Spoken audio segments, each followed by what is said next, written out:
আমাদের অনন্য স্টোরি সকল প্রকার পার্ট গল্প দেখতে আমাদের চ্যানেলটি সাবস্ক্রাইব করে পাশে থাকা বেল আইকনটিতে ক্লিক করে অল নোটিফিকেশন অন করে দিন।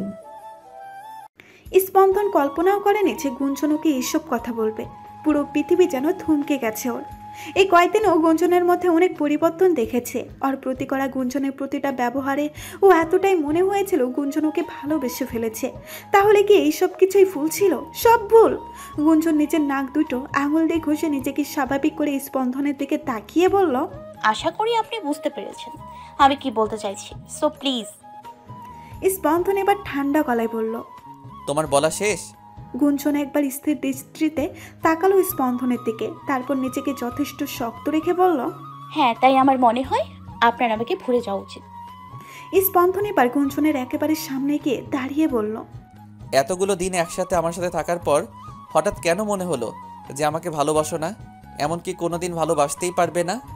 গুঞ্জন এক পলক স্পন্দনের দিকে তাকিয়ে বলল, আসলে হঠাৎ না, কয়েকদিন আপনাকে সাথে ভালোভাবে মিশেছি, কিন্তু আমার মনে তেমন কোনো ফিলিংস আসেনি। আর এটুকু বুঝতেও পেরেছি যে ভবিষ্যতেও এটা সম্ভব নয়। স্পন্দন নিচের কপালে আঙুল দিয়ে একটু স্লাইড করে বলল, আর কিছু? গুঞ্জন আর স্পন্দনের দিকে তাকিয়ে থাকতে পারল না, চোখ সরিয়ে নিল।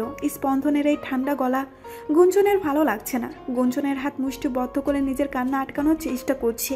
এর আগেও অনেকবার কান্না আটকে রেখেছে ও, কিন্তু আজকে এত কঠিন কোনো দিন লাগেনি। তবুও নিজেকে যথেষ্ট শক্ত করার চেষ্টা করা কাপা কাপা গলাই বলল, আর তাছাড়া যদি আপনি আমার আশেপাশে থাকেন তো আমাকে ভুলতে পারবেন না এর সাথে। তাই এটাই ভালো হবে যে আমরা দুজন দুজনের থেকে দূরে থাকি। স্পন্দন এবার আর নিজের রাগটা কন্ট্রোল করতে পারল না। এতক্ষণ ধরে চেপে রাখা রাগটা একসাথে বেরিয়ে এলো। ও গুঞ্জনের দুই হাত বাহু ধরে একদম নিজের কাছে এনে বলল, কি মনে করো কি তুমি নিজেকে? যা ইচ্ছে হবে তাই করবে তুমি? বন্ধুত্বের হাত আগে আমি না তুমি বাড়িয়ে দিয়েছিলে। একসাথে এতটা ফ্রি হয়ে মেশা আমি না তুমি আগে শুরু করেছিলে। আর এরপর যখন আমি তোমাকে ভালোবেসে ফেললাম তখন তুমি সময় চাইলে, আর আজ এসব কথা বলছো? গুঞ্জন স্পন্দনের দিকে এক দৃষ্টিতে তাকিয়ে আছে। স্পন্দন গুঞ্জনের বাহু আরো শক্ত করে ধরে বলল, যখন তোমার ইচ্ছে হবে তখন আমার কাছে আসবে, আবার যখন তোমার ইচ্ছে হবে তখন আমাকে দূরে সরিয়ে দেবে। আমাকে তোমার খেলনা মনে হচ্ছে? যতক্ষণ ভালো লাগবে নিয়ে খেলবে, আবার যখন ইচ্ছে হচ্ছে হবে ছুঁড়ে ফেলে দেবে। সব তোমার ইচ্ছেতে হবে, এটাই মনে করে তুমি? গুঞ্জন স্পন্দনের দিকে কয়েক সেকেন্ড তাকিয়ে থেকে এবারও কাপা কাপা গলায় বলল, দেখুন আপনি। স্পন্দন এবার বেশ রাগী গলায় বলল, কি আপনি আপনি করছো? হ্যাঁ, তোমার যখন মুড হবে তুমি বলবে, আবার যখন মুড হবে তখন আপনি বলবে। কি পেয়েছোটা কি? গুঞ্জন এবার স্পন্দনকে ছাড়ানোর চেষ্টা করে বলল, দেখুন আমার যা বলার আমি বলে দিয়েছি, এখন যেতে দিন আমাকে। গুঞ্জনের প্রতিটা কথা স্পন্দনের রাগ ক্রমশই বাড়িয়ে দিচ্ছে। ও গুঞ্জন বাহু ধরে ঘুরিয়ে রেলিংয়ের সাথে চেপে ধরে বলল, কেন এরকম করছো তুমি? তোমার চোখে আমি আমার জন্য অনুভূতি দেখেছি, ইনফ্যাক্ট এখনো দেখতে পাচ্ছি, তাহলে মিথ্যে কেন বলছো? গুঞ্জন চোখ বন্ধ করে একটা শ্বাস নিয়ে নিজেকে শক্ত করে তারপর স্পন্দনের কাছ থেকে নিজেকে ছাড়ানোর চেষ্টা করে বলল, ভুল দেখেছেন আপনি। স্পন্দন গুঞ্জনকে আরো শক্ত করে রেলিংয়ের সাথে চেপে ধরে বলল, তাহলে সেদিন কেন আমার কাঁধে মাথা রেখেছিলে? কেন শুধুমাত্র একবার বলাতেই আমার কোলে মাথা দিয়ে শুয়েছিলে? যে মেয়েকে কখনো কারো কথা শোনানো যায় না, বিগত কয়েকদিন ধরে সে কেন আমার প্রতিটা কথা কোনো প্রশ্ন ছাড়াই শুনেছে? কেন বলো কেন? গুঞ্জন মাথা নিচু করে ফেলল। স্পন্দন গুঞ্জনের আরো কাছে গিয়ে বলল, এরপর কি এমন দেখে এটা মনে হলো যে আমার প্রতি তোমার কোনো অনুভূতি তৈরি হয়নি, আর না ভবিষ্যতে হবে? কি এমন খারাপ দেখে ফেললে আমার মধ্যে? গুঞ্জনের এখন খুব ছুঁড়ে ছুঁড়ে কাঁদতে ইচ্ছে করছে, কিন্তু স্পন্দনের সামনে তো কাঁদতে পারবে না ও। স্পন্দনকে কিছু বুঝতে দিলে হবে না। গুঞ্জন আবারও নিজেকে ছাড়ানোর চেষ্টা করতে করতে বলল, আমার এত প্রশ্নের উত্তর দিতে পারবো না আমি, ছাড়ুন। স্পন্দন গুঞ্জন রেলিংয়ে আরো জোরে চেপে ধরে বলল, গুঞ্জন, এমন কিছু করো না যার জন্য তোমাকে পরে পস্তাতে হয়। গুঞ্জন এবার স্থির দৃষ্টিতে স্পন্দনের দিকে তাকালো। সূর্য এইমাত্র অস্ত্র গেল, চারপাশ লালচে হয়ে আছে। ঠান্ডা ফুরফুরে বাতাসে গুঞ্জনের চুল শালের আঁচল উড়ছে। স্পন্দনের চুলগুলো দুলছে হালকা। ব্রিজে ওরা দুইজন, আর দূরে সিএনজি ছাড়া আপাতত কেউই নেই। দুইজন দুইজনের দিকে স্থির দৃষ্টিতে তাকিয়ে আছে। স্পন্দন এবার চোখ বন্ধ করে একটা লম্বা শ্বাস নিয়ে নিজেকে শান্ত করলো। তারপর লম্বা আওয়াজে বলল, আচ্ছা শোনো, তোমাকে তো কেউ তাড়া দিচ্ছে না, তোমার যত খুশি তুমি সময় নাও, প্রয়োজনে সারা জীবন অপেক্ষা করব আমি তোমার জন্য। তবুও প্লিজ এইভাবে আমার কাছ থেকে দূরে সরিয়ে নিও না নিজেকে। না চাইতেও অনেক বেশি ভালোবেসে ফেলেছি তোমাকে। Please don't do this, please. গুঞ্জন এবার আর নিজের সাথে লড়াইয়ে টিকতে পারলো না, নিজের কান্না আর আটকে রাখতে পারলো না। চোখ দিয়ে ওর অনিচ্ছার সত্ত্বেও জল গড়িয়ে পড়ল। গুঞ্জনের চোখে পানি দেখে স্পন্দন ভ্রু কুঁচকিয়ে ফেলল। সন্দেহান কণ্ঠে বলল, কি হয়েছে গুঞ্জন, কাঁদছো কেন তুমি? গুঞ্জন এখন কি বলবে সেটাই বুঝতে পারছে না, কিছু তো বলতেই হবে। ও একটু চিন্তা করে তারপর বলল, বুঝতে পারছেন না কেন কাছি? যেভাবে ধরে আছেন লাগছে আমার। স্পন্দন একটা তাচ্ছিল্যের হাসি দিয়ে বলল, এটুকু ব্যথাতে তোমার মতো একটা মেয়ে কাঁদবে? এটাও আমাকে মানতে হবে? সিরিয়াসলি? গুঞ্জন খুব শক্ত কণ্ঠে বলল। মানা না মানা সেটা আপনার ব্যাপার, আমি কি করতে পারি তাতে? স্পন্দন এবার গুঞ্জনের কোমর ধরে নিজের কাছে টেনে নিল। এরপর দুই কানের উপরে হাত রেখে বলল, গুঞ্জন প্লিজ, যদি কোনো প্রবলেম হয়ে থাকে তো বলো আমায়, বাট এরকম করো না। আমি জানি তুমি আমার জন্য ফিল করো, তোমাকে প্রতিটা আচরণে সেটা বুঝেছি আমি। বলো কি হয়েছে? বলে স্পন্দন গুঞ্জনের কপালে নিজের কপাল লাগিয়ে ধরল। গুঞ্জন চোখ বন্ধ করে আছে, ওর চোখ দিয়ে নীরব ধারায় পানি পড়ছে। স্পন্দনও নিজের চোখ বন্ধ করে রেখেছে। এভাবে অনেকটা সময় কেটে যাবার পর হঠাৎ করেই গুঞ্জনের হুঁশ এলো। ও ধাক্কা দিয়ে নিজের দিকে দূরে সরিয়ে দিল। স্পন্দন আহত দৃষ্টিতে তাকালো গুঞ্জনের দিকে। গুঞ্জন নিজের চোখ মুছে ভাঙা কণ্ঠে বলল, আমার যেটুকু বলার আমি বলে দিয়েছি মিস্টার চৌধুরী, শুধু এটুকুই বলবো, আমাকে ভুলে যান আর নতুন করে নিজের জীবন শুরু করুন। বলে গুঞ্জন চলে যেতে নিলেই স্পন্দন গুঞ্জনের এক হাত ধরে আটকে নিয়ে বলল, আবারও বলছি, এমন কিছু করো না যার জন্য ভবিষ্যতে তোমাকে পস্তাতে হয়। গুঞ্জন নিচের দিকে তাকিয়ে একটা তাচ্ছিল্যের হাসি দিয়ে তারপর স্পন্দনের দিকে তাকিয়ে বলল, হাত সরানো আমার। স্পন্দন কোনো কথা না বাড়িয়ে হাত ছেড়ে দিল। গুঞ্জন এক প্রকার দৌড়ে গিয়ে সিএনজিতে উঠে চলে গেল। আর স্পন্দন গুঞ্জনের যাওয়ার থেকে কয়েক সেকেন্ড তাকিয়ে থেকে রেলিংয়ে জুড়ে একটা পাঞ্চ মারল। কি পেয়েছে কি ও? ওর যা ইচ্ছে হবে ও তাই করবে। তবে আজ গুঞ্জনের আচরণে একটা পরিবর্তন দেখেছে। আজকে গুঞ্জন আর 5টা মেয়ের মতোই আবেগ কান্না অনুভূতিতে পূর্ণ ছিল। আজকের গুঞ্জন একদম অন্য সব মেয়েদের মতোই ছিল, একদম সাধারণ। কারণ যেটাই হোক আজ গুঞ্জন যা করেছে ওর সাথে, তার মূল্য গুঞ্জনকে দিতেই হবে, চরম মূল্য দিতে হবে। এইসব ভেবে গাড়িতে গিয়ে উঠে বাড়ির উদ্দেশ্যে রওনা দিল স্পন্দন। রাত 10টায় বাড়ি ফিরল গুঞ্জন। চুলগুলো হালকা এলোমেলো হয়ে আছে, শাড়িটাও একটু এলোমেলো হয়ে গেছে। ওদের ড্রয়িং রুমে আবির্বাদের সবাই উপস্থিত ছিল। গুঞ্জন এসে ড্রয়িং রুমে ঢুকতেই ওর বাবা বলল, কি ব্যাপার, এই অবস্থা কেন তোমার? আর এত রাতে এভাবে বাইরে ছিলে কেন? গুঞ্জন নিচু কণ্ঠে বলল, সরি আব্বু, কাল থেকে আর হবে না। বলে গুঞ্জন ধীর পায়ে নিজের রুমে চলে গেল। সবার উপর রীতিমতো বজ্রপাত হলো। এটা গুঞ্জন ছিল সত্যি। সকলেই গুঞ্জনের কাছ থেকে বরাবরের মতোই একটা তেরা জবাবই আশা করেছিল। ইনফ্যাক্ট গুঞ্জনের কাকে তো কথার পিঠে একটা কথা বলবে বলে তৈরি হয়ে বসেও ছিল। অথচ গুঞ্জন সরি বলে চলে গেল। গুঞ্জনের বাবা মায়ের মনে অশান্তি হয়ে গেল। যতই হোক নিজের মেয়ে তো। গুঞ্জনকে ওর কাকা কাকি কিছু বললে চুপ থাকে ঠিকই, আর তার কারণও আছে, কিন্তু ওনাদের যে খুব বেশি ভালো লাগে তা কিন্তু না। মেঘলার কাছেও গুঞ্জনের ব্যাপারটা ভালো লাগলো না।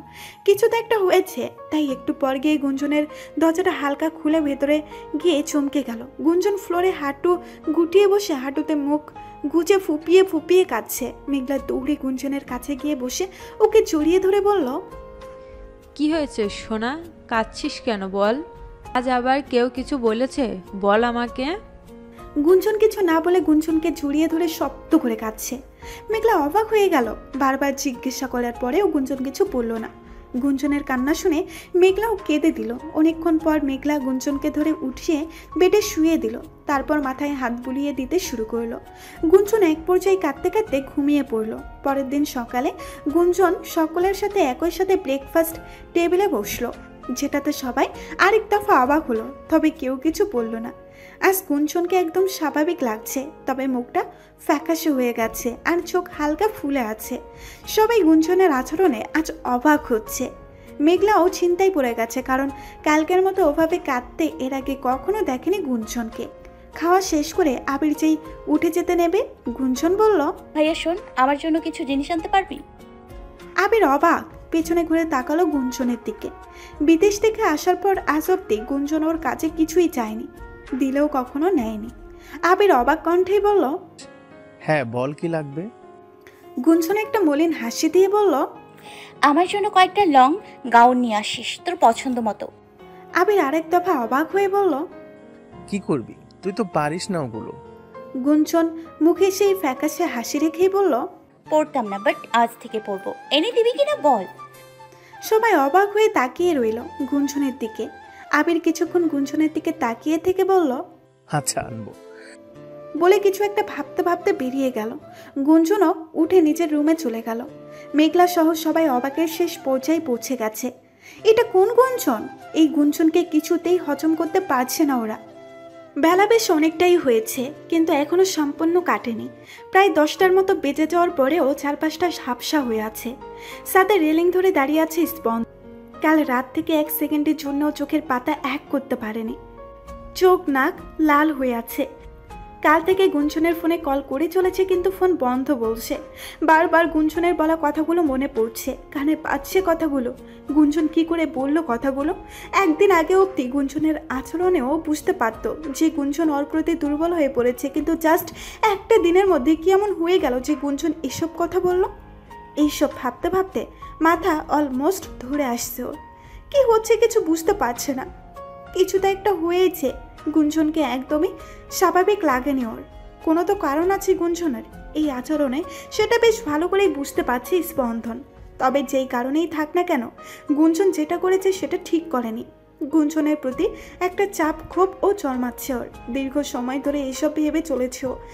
বেশ অনেকক্ষণ পর সারা এসে বলল, ভাইয়া তুই এখানে? তোকে সারা বাড়িতে খুঁজে মরছি, অনেক বেলা হয়ে গেছে, ব্রেকফাস্ট করবি না? স্পন্দন বাহিরের দিকে তাকিয়েই বলল, যা আমি আসছি।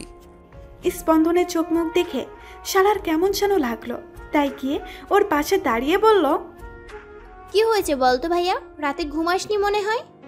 স্পন্দন এবারেও বাহিরে চোখ রেখেই বলল, কিছু হয়নি আমার, যা তুই এখান থেকে। সারা স্পন্দনের হাতের উপরে হাত রেখে বলল, আমাকেও বলবি না? স্পন্দন এবার একটা লম্বা শ্বাস ফেলে বলল, গুঞ্জন আজ বলেছে ওর পক্ষে নাকি আমাকে কোনো দিন ভালোবাসা সম্ভব না। তার উপর এটাও বলেছে যে ওর সাথে আমার না মেশাটাই নাকি ভালো হবে। সারা অবাক হয়ে তাকিয়ে বলল, এগুলো গুঞ্জন নিজে বলেছে তোকে? স্পন্দন একটু রাগী কণ্ঠে দাঁতের দাঁত চেপে বলল, হ্যাঁ, কিন্তু এতটা সাহস হয় কি করে ওর? এভাবে কিভাবে বলতে পারে যে আমার সাথে কোনো সম্পর্ক রাখতে পারবে না ও? হাউ? বলে খুব জোরে ওয়ালে একটা পাঞ্চ মারল স্পন্দন। সারা বুঝতে পারলো যে ব্যাপারটা বেশ গুরুতর, কিন্তু স্পন্দনের মুড ঠিক নেই, তাই একটু দুষ্টুমি করে বলল, কি অদ্ভুত তাই না, যে স্পন্দন চৌধুরীর পেছনে মেয়েদের লাইন পড়ার সত্ত্বেও সে পাত্তা দিত না, সেই স্পন্দন চৌধুরী জাস্ট একটা মেয়ের জন্য এত দেওয়ানা হয়ে গেল, আর মেয়েটা ওকে রিজেক্ট করে দিল। হাউ স্যাড তাই না? ঘামান্ড চাকটা চোর কাট দিয়ে তেরা। স্পন্দন রাগে কটমট করে তাকাতেই সারা একটা ইনোসেন্ট বাচ্চাওয়ালে ফেস করে বলল, না মানে দেখ, তোর বউ হিসেবে একদম পারফেক্টই আছে, যেমন মিয়া তার তেমন বিবি, ইকুয়াল ইকুয়াল। তুই ঠিক বলছিস, একেবারে জাসির রানী। স্পন্দন নিজের হালকা হেসে দিল সারার কথায়। সারা কিছুক্ষণ হেসে বলল, আমু ব্রেকফাস্ট টেবিলে ওয়েট করছে তোর জন্য, তাড়াতাড়ি চলে আয়। বলে সারা চলে গেল। এরপর আকাশের দিকে তাকিয়ে একটা দীর্ঘশ্বাস ফেলে ভাবলো যে ওকে গুঞ্জনের সাথে কথা বলতে হবে, আরও ক্লিয়ারলি কথা বলতে হবে। এত সহজে সব কিছু শেষ করে দিতে পারে না ও। গুঞ্জনকে আজ যে দেখছি সেই অবাক হচ্ছে। কলেজ থাক বা অফ ডে থাক, গুঞ্জন তো রোজ বের হয় আর সারাদিন বাহিরেই থাকে। তবে আজ আর বাহিরে যায়নি, সারাদিন বাড়িতেই ছিল। বাড়িতে রোজ যতক্ষণ থাকতো টি শার্ট আর 3/4 প্যান্ট পরে থাকতো, কিন্তু আজ একটা টি শার্ট আর লং স্কার্ট পরেছে, গলায় একটা স্কার্ফ ও ঝুরিয়ে রেখেছে। একদম বেশি শান্ত লাগছে ওকে। গুঞ্জনের বাবা মা গুঞ্জনকে এভাবে দেখতে চেয়েছিল, কিন্তু আজ ওনাদের এটা ভালো লাগছে না, কারণ গুঞ্জনের এই হঠাৎ পরিবর্তনের কারণ যে ভয়ঙ্কর কিছু সেটা বেশ ভালো করেই বুঝতে পারছে। আর মেঘলাও গুঞ্জনের এই হঠাৎ পরিবর্তনে বেশ চিন্তায় পড়ে গেছে। গুঞ্জন সোফায় বসে বসে পাশে ল্যাপটপ রেখে কানে ইয়ারফোন গুঁজে গান শুনছে। মেঘলা ওর পাশে এসে বসে বলল, কি হয়েছে তোর বল তো? গুঞ্জন কান থেকে ইয়ারফোনটা থামিয়ে একটু হেসে বলল, কি হবে আমার? মেঘলা এবার ভ্রু কুঁচকিয়ে খুব বিরক্ত হয়ে ওর দিকে তাকিয়ে বলল, দেখ, বেশি স্মার্ট হওয়ার চেষ্টা করিস না। পোশাক চেঞ্জ করে ফেললি, নিজের আচার আচরণ সব চেঞ্জ হয়ে গেল কেন? গুঞ্জন নিজের আঙ্গুলের নখ দেখতে দেখতে বলল, আমার ওই রকম লাইফস্টাইল তো অনেকেরই ভালো লাগে না, তাই। মেঘলা এবার একটু বিরক্ত হয়ে বলল, তুই আবার কবে থেকে অন্যের মতামতের গুরুত্ব দেওয়া শুরু করলি? গুঞ্জন একটু হেসে বলল, ধরে নাও আজ থেকে। মেঘলা খুব ভালো করেই বুঝতে পারলো গুঞ্জন এখন ওকে কিছুই বলবে না, তাই জিজ্ঞেস করেও লাভ নেই। তাই বেশি কথা না বাড়িয়ে নিজের কাজে চলে গেল। গুঞ্জন একটা দীর্ঘশ্বাস ফেলে মনে মনে ভাবলো, তুমি ভেতরের আমিটাকে ভালোবাসো স্পন্দন, তাই হয়তো আমার বাইরের লুক নিয়ে তোমার কোনো সমস্যা নেই। কিন্তু এটা তো সত্যি যে তোমার মনে যেরকম মেয়ের ছবি আঁকা ছিল তার ভেতরটা আমার সাথে মিলে গেলেও বাহিরটা আমার সাথে একদম মেলে না। তোমার ভালোবাসাতে নাই বা বালা, কিন্তু তোমার পছন্দগুলোকে আঁকড়ে ধরে বাকি জীবনটা কাটিয়ে দিতে পারবো। এসব ভেবে নিজের উপরে হালকা হাসলো গুঞ্জন। পরের দিন গুঞ্জন সিএনজি নিয়ে ভার্সিটিতে গেছে। ওকে মোটামুটি যারা চেনে সবাই বেশ অবাক, না সিএনজি করে এসেছে তার জন্য না, ওর ড্রপার দেখে। সাদা লং গ্রাউন্ড, গোলাপি ওড়না, গুঞ্জনকে যেন কেউ চিনতেই পারছে না। তবে ওকে এই রূপে দেখে ঘায়েল হওয়া ছেলেরও অভাব নেই। কলেজের পুরোটার সময় ওর বন্ধুরা অবাক হয়েছিল। গুঞ্জন ওদের সাথে কথা বলেই ঠিকই, কিন্তু আগের সেই গুঞ্জনকে ওরা পায়নি। তবে গুঞ্জন বেশ স্বাভাবিক, ওর দেখে বোঝার উপায় নেই যে কিছু হয়েছে কিনা। গুঞ্জন ক্লাস শেষে বেরিয়ে দেখে স্পন্দন দাঁড়িয়ে আছে। গুঞ্জন পাশ কাটিয়ে চলে যেতে নিলেই স্পন্দন বলে ওঠে, গুঞ্জন দাঁড়াও। গুঞ্জন দাঁড়িয়ে গিয়ে চোখ বন্ধ করে একটা শ্বাস নিয়ে পেছনে তাকিয়ে বলে, আমার মনে হয় আমাদের মধ্যেকার সব কথা কালকে শেষ হয়ে গেছে। স্পন্দন ভ্রু কুঁচকে গুঞ্জনের পা থেকে মাথা অব্দি চেক আউট করে বলল, এসব মানে কি? গুঞ্জন বুঝতে পেরেও পাল্টা প্রশ্ন করে বলল, কোন সব? স্পন্দন ভ্রু কুঁচকে রেখেই বলল, হঠাৎ এরকম পোশাক কেন? গুঞ্জন মুচকি হাসি দিয়ে বলল, আমার ইচ্ছে হয়েছে তাই। স্পন্দন গুঞ্জনের দিকে কিছুক্ষণ তাকিয়ে থেকে দীর্ঘশ্বাস ফেলল, তারপর বলল, এনিওয়ে, কথা আছে তোমার সাথে। গুঞ্জন শক্ত কণ্ঠে বলল, কিন্তু আপনার সাথে আমার শোনার বা বলার মতো কিছুই নেই। বলে চলে যেতে নিলেই স্পন্দন হাত ধরে আটকিয়ে দিয়ে বলল, সবকিছু তোমার ইচ্ছেতে হবে তাই না? বিষয়টা যদি আমি কেন্দ্রিক হয় দেন অবশ্যই ইয়েস। বলে হাত ছাড়িয়ে চলে ওখান থেকে চলে গেল। গুঞ্জন কয়েকবার ডাকার পরেও সাড়া দিল না। এভাবে আরো 4 দিন কেটে গেছে। স্পন্দন অনেকবার ট্রাই করেছে গুঞ্জনের সাথে কথা বলার, কিন্তু গুঞ্জন কোনো কথাই শোনেনি স্পন্দনের। এরকম ভাবেই বারবার ইগনোর করেছে। গুঞ্জন এখন প্রায় অতিষ্ঠ হয়ে গেছে। স্পন্দনের কাছে গেলেও দুর্বল হয়ে পড়ে, কিন্তু স্পন্দনকে সেটা কি করে বুঝাবে? আজ স্পন্দন বেশ রেগে আছে, আর এটাও ঠিক করে নিয়েছে যে গুঞ্জনের সাথে আজ একটা এসপার ওসপার করতেই হবে। খুব বেশি বাড়াবাড়ি করছে মেয়েটা। গুঞ্জন বরাবরের মতোই আজ ভার্সিটি থেকে বেরিয়ে সিএনজির জন্য ওয়েট করছে। ঠিক তখন স্পন্দনকে দেখতে পেল। স্পন্দনকে দেখে গুঞ্জন চলে যেতে নিলেই স্পন্দন এসে ওর হাত ধরে ফেলল। তারপর নিজের দিকে ঘুরিয়ে নিয়ে বলল, গুঞ্জন, এভরিথিং হ্যাজ এ লিমিট, বেশি হচ্ছে কিন্তু। গুঞ্জন হাত ছাড়িয়ে বলল, দেখুন, সিন ক্রিয়েট করবেন না, যেতে দিন আমাকে। বলে পাশ কাটাতে নিলেই স্পন্দন আবার ওর কাছে এনে কোমর চেপে ধরল। গুঞ্জনের এবার আর সহ্য হলো না। নিজের আর নিজের ভাগ্যের প্রতি রাগ ক্ষোভ এসব এবার গিয়ে পড়ল স্পন্দনের উপর। ও সব শক্তি দিয়ে ধাক্কা দিয়ে সরিয়ে জোরে একটা থাপ্পড় মেরে দিল স্পন্দনের গালে।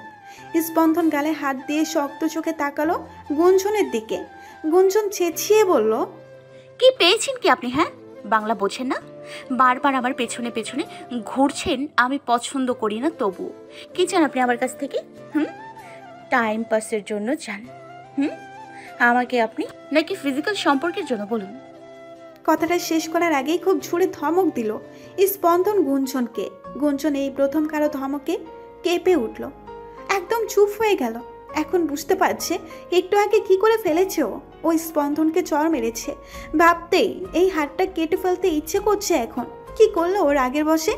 স্পন্দন নাক ঘষে নিজের রাগটা কন্ট্রোল করার চেষ্টা করে তারপর দাঁতের দাঁত চেপে বলল, টাইম পাসের জন্য মেয়ের অভাব স্পন্দন চৌধুরীর কোনোদিন হবে না। আমি একটা তুড়ি মারলে মেয়েদের লাইন পড়ে যাবে। আর হ্যাঁ, ফিজিক্যাল ইন্টিমেন্সি চাইলে আরও আগে সেটা পেয়ে যেতাম। অনেকবার সুযোগ ছিল আমার কাছে। এটাই চাও তো আমি তোমার থেকে দূরে সরে যাই? ফাইন, আজকের পর না তোমাকে জ্বালাতে আসবো আর না বিরক্ত করতে। From today you are totally free. Spandan Chowdhury আর তোমার ধারে কাছেও আসবে না, প্রমিস।